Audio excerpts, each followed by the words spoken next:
4 PM news network में दोस्तों आपका स्वागत है। मैं हूं आपके साथ राशिद ज़हीर। असदुद्दीन ओवैसी ने फैसला किया साहब, पहले चरण में कोई भी उम्मीदवार उन 8 सीटों में नहीं उतारा जो ज़्यादातर सीटें मुस्लिम बाहुल्य कही जा सकती हैं।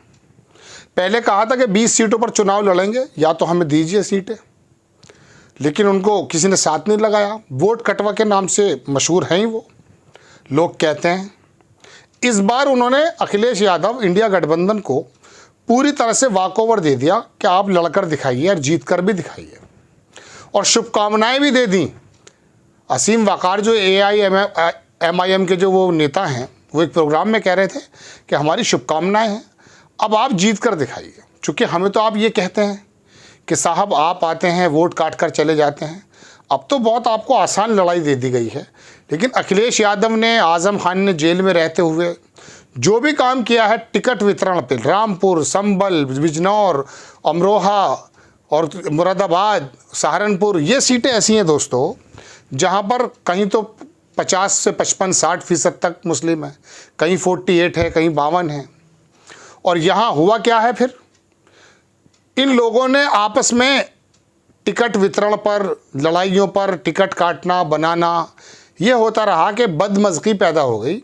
जिन सीटों को सबसे ज़्यादा भारतीय जनता पार्टी के मद्देनज़र ये माना जाता था कि ये सीटें तो भारतीय जनता पार्टी हारेगी ही हारेगी, उसमें अपना टिकट बदलना, ST हसन का काट देना, और इधर मतलब तमाम चीज़ें हो गई हैं कि उसके अंदर अब वो जान नज़र नहीं आ रही जो पहले थी। चलिए खैर, मैं आपसे क्या बताने हैं, 2 बातें कि MIM के वकील साहब को तो यही आरोप लगता है साहब आप आते हैं और मुसलमानों की वोटें काट कर चले जाते हैं। लेकिन ये काम इस बार क्या मायावती तो नहीं कर रही।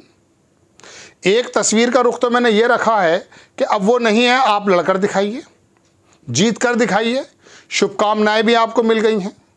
लेकिन दूसरी बात, सहारनपुर में इमरान मसूद ज़बरदस्त कैंडिडेट है। पिछली बार भी 2 लाख से ज़्यादा वोट आई, उससे पिछली बार 4 लाख से ज़्यादा वोट आई। वहाँ पर एक मुस्लिम कैंडिडेट को खड़ा कर दिया, माजिद अली करके कोई है। मुरादाबाद में कोई इरफान सैफ़ी है। अभी दूसरे चरण में कुंवर दानिश अली के सामने भी एक मुस्लिम कैंडिडेट है। संभल में भी एक कैंडिडेट खड़ा हो गया। तो अब ये बताइए, क्या ये असदुद्दीन वाला जो रोल है, क्या मायावती जी कर रही हैं इस बार? और अगर मायावती जी कर रही हैं तो क्या उनको भी वोट कटवा कहा जाएगा? उनका समाज तो उनको नहीं कहता ऐसा, लेकिन ये वकील साहब वाले समाज के लोग सबसे पहले आस्तीन चढ़ा करके वकील साहब के ऊपर चढ़ दौड़ते हैं। अरे साहब आप हैदराबाद में तो आपसे होता नहीं है कुछ, अरे साहब आप यहाँ आ जाते हैं। तो मायावती भी एक ज़माने से यहाँ पर कुछ नहीं कर पा रही हैं। एक विधायक था, वो भी ख़त्म। 10 सीटें आ गई कांग्रेस के साथ, समाजवादी के साथ तो 2019 में, वरना वो भी ख़त्म थी, है ना। 2014 में तो कुछ भी नहीं था। लेकिन ये मध्य प्रदेश भी लड़ती हैं, राजस्थान भी लड़ती हैं, तेलंगाना में भी वो तो बंदा छोड़ करके कांग्रेस में आ गया, वरना वहाँ पर भी इनका मूड है। पंजाब में हालांकि काशीराम ने काफ़ी काम किया है, तो इनको तो कोई नहीं कहता है। लेकिन असदुद्दीन ओवैसी आ जाते हैं तो पता चलता कि वोट कटवा। चलिए, ये तो एक आम बात है, आप सुन चुके होंगे। मैं तो आपको ये बताने हाजिर हुआ दोस्तों कि अब क्या असदुद्दीन ओवैसी के माथे पे से ये वोट कटवा का नाम हटेगा या नहीं। चूँकि अब तो उन्होंने अखिलेश यादव को पूरी बागडोर दे दी, इंडिया अलायंस को पूरी बागडोर दे दी। हालांकि बागडोर उनके भी हाथ में नहीं थी, बागडोर तो हाथ में दरअसल भारतीय जनता पार्टी के है। अभी मैं 4-5 रोज़ पहले मैंने आपको अपने प्रोग्राम में कहा कि आप सोचते हैं कि आप चुनाव लड़ रहे हैं, नहीं, आपसे लड़वाया जा रहा है। कल मैं रवीश कुमार साहब का प्रोग्राम देख रहा था, मुख्तार अंसारी के बारे में बनाया उन्होंने कहा कि आप सोचते हैं कि आप चुनाव लड़ रहे हैं, चुनाव में तय कर रहे हैं, लेकिन नहीं, आपसे कराया जा रहा है। हालात ये हो गए हैं दोस्तों कि कांग्रेस का तमाम फंड बंद कर दिया गया है, लगभग उन पे जुर्माने और दुनिया भर की चीज़ आप सुन रहे हैं। चुनाव आयोग का रोल क्या है ये तो आप जानते ही हैं। इतनी बेशर्मी से आरोप हैं, इतनी बेशर्मी से जो चुनाव आयोग काम कर रहा है, इससे पहले इतने बड़े, इतने भद्दे आरोप कभी चुनाव आयोग पर नहीं लगे। बाकी ED और SBI, CBI और SBI भी, अब तो SBI भी मुंह से निकल रहा है, और IT, ये क्या क्या कर रहे हैं तो आपको मालूम है। तो विपक्ष को पंगु बना करके जिस प्रकार से खेल खेला जा रहा है, चलिए वो तो उनका काम था, वो सत्ता में है संविधान के मुताबिक शायद ना कर पा रहे हो, लेकिन वो कर सब वो काम रहे हैं जो लोगों के आरोप हैं कि जो तानाशाह कर सकते हैं। लेकिन बात यहाँ यह है कि आपकी लड़ाई जो है संविधान को लेकर, क्या नाटक है? असदुद्दीन ओवैसी तो नहीं लड़ रहे हैं। अब आप इन टिकट पर रुचि वीरा का टिकट कर दिया, ST हसन का काट दिया, मेरठ का कट गया, नोएडा का कट गया, और मायावती अपने अपने कैंडिडेट मुस्लिम छांट छांट के लेकर आ रही हैं। दानिश अली नाराज़ होकर को निकाल दिया था, वहाँ पर भी एक मुस्लिम कैंडिडेट है। तो अब तो MIM के सर्वे सर्वा ने कोई कैंडिडेट नहीं उतारा दोस्तों, अब तो जीत लोगे। अरे अब भी नहीं जीतोगे। आपकी सबसे ज़्यादा अच्छी सीटों पर सेंध आपस में लग गई है, मायावती जी ने लगा दी है।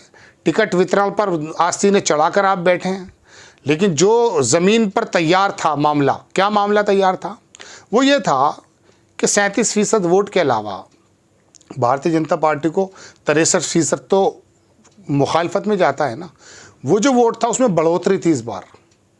बेरोज़गार ले लीजिए, अग्निवीर ले लीजिए, महंगाई ले लीजिए, फ़िरका वाराना तसादुम ले लीजिए। आपने सोचा बड़ा उर्दू का अल्फाज बोल दिया इसने। सामाजिक वर्गीकरण ले लीजिए, ये मान लीजिए आप, जो आपन में फ़िरक़े वारियात समाजों का वर्गीकरण कर दिया है। तो इस बार वो इंसाफ पसंद वोट, कांग्रेस का वोट, एंटी इनकम्बेंसी का वोट, मंदिर मस्जिद की जो राजनीति नहीं करती वो वाला वोट, वो सब इकट्ठा होकर आपको देना चाहता था। लेकिन आप तो वही जनता दल वाली कहानी को दोबारा चरितार्थ कर रहे हैं। मुझे ये बात कहने में कोई हर्ज नहीं है। मैं हमेशा यही बात नहीं लेकर आऊँगा कि भारतीय जनता पार्टी को यहाँ चिकत कर दिया है, वहाँ पर उड़ाकर फेंक दिया। नहीं नहीं नहीं, भारतीय जनता पार्टी हिंदी पट्टी पर इतनी मजबूती से इलेक्शन लड़ रही है। उन्होंने लोगों के जहनों को वो हिप्नोटाइज़ कर दिया दोस्तों। मैंने भी आपसे पिछले प्रोग्राम में भी कहा कि मैं एक प्रोग्राम में गया, प्रबुद्ध जनों का प्रोग्राम, योगी जी आए हुए थे वहाँ। तो प्रबुद्ध जन से मतलब क्या है? इंटेलेक्चुअल्स। अरे सारे भगवा बने थे भाई। चलो भगवा बनने में भी दिक्कत नहीं है। हमारी तो एक मस्जिद के इमाम साहब भी भगवा पहनकर जुमे की नमाज़ पढ़ा रहे थे, कोई दिक्कत थोड़ी, अच्छा कलर है ये तो। लेकिन बात ये थी कि वहाँ पर सरकारों का काम नहीं बताया जा रहा था, वहाँ तो जय श्री राम के नारे लगाए जा रहे हैं। और योगी जी आए और उन्होंने आकर सहारनपुर में वही बात कही। बनिया वो सॉरी क्या कहते हैं, व्यापारी परेशान था पहले, अब नहीं है। कितना व्यापारी है आपके राज्य में बताइए? 81 करोड़ लोगों को तो आप दे रहे हैं राशन, कितना व्यापारी बचा आपके यहाँ? अरे 10-15% जो लोग हैं ना स्वर्ण समाज के, वो तो पहले से सक्षम थे, कई हज़ार साल से। मंदिर में नहीं घुसने दे रहे थे, प्याऊ पर पानी नहीं पीने दे रहे थे भाई, वो तो सक्षम थे। देश में जितनी धर्मशालाएं प्याऊ लगी हुई हैं, सबके आगे आपने सेठ नाम पढ़ा होगा, पढ़ लीजिए आप जाकर। बात ये चल रही है ना कि आपने कौन से व्यापारियों को वो दे दिया, वो तो पहले से सक्षम थे। हाँ, इसमें कोई दो राय नहीं है कि जो मायावती ने काम किया था लॉ एंड ऑर्डर को लेकर, कल्याण सिंह ने किया, आपने भी किया है। लेकिन उन लोगों ने धर्म के आधार से लॉ एंड ऑर्डर को नहीं सुधारा है कि आप 80% को एक साथ लाए और 20% को आप बता दो कि तालिबानी मामला चल रहा था, ऐसा तो नहीं था। खैर, मैं बड़ी खबर ये लेकर आया था कि असदुद्दीन ओवैसी ने तो वॉकओवर दे दिया है। अब अखिलेश यादव और इंडिया और कांग्रेस के कैंडिडेट और मायावती जी करके दिखाएं, एक बात। और दूसरी बात यह है कि क्या इस बार असदुद्दीन ओवैसी का जो तथाकथित आरोप लगता था, वो आरोप क्या मायावती जी पे लगा सकते हैं कोई? आपको खबर कैसी लगी अपनी राय कमेंट्स बॉक्स में ज़रूर दीजिएगा। चैनल को सब्सक्राइब कीजिएगा, शेयर कीजिएगा। नेक्स्ट टाइम मैं किसी खबर के साथ हाजिर होता हूँ। जय हिंद।